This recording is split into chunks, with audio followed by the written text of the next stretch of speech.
Днес си закупих комплекта от бутилката от 100 мл.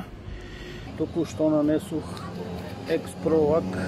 Право съм и изумен съм, хора. Просто уникално. Погледнете. Тук този капак беше пълен с дърво. Погледнете отстрани.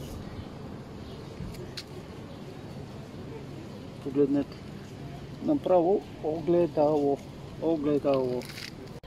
И така, скъпи приятели и последователи на X-Pro Автолак, днес си закупих комплекта от бутилката от 100 мл, която е за цялостно минаване на автомобил.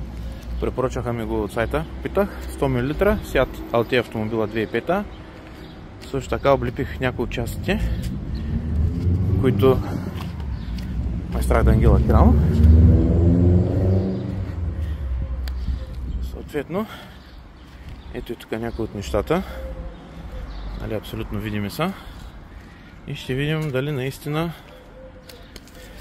Автолак ще помогне така, както на клипа. Така, скъпи приятели, след като обезмъслих и нанесох лака, ето го е резултата. Ето тук малко остана сърча, може би защото не съм го нанесъл като хората. Също едно петно, тези ги няма. Повратите също ги няма. Имаше едно тръскотина от край до край, ние също я няма.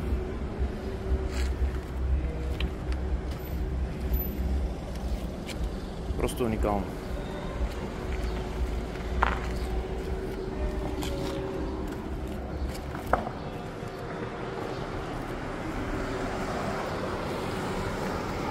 Наистина върши страхотна работа. Препоръчвам с две ръце.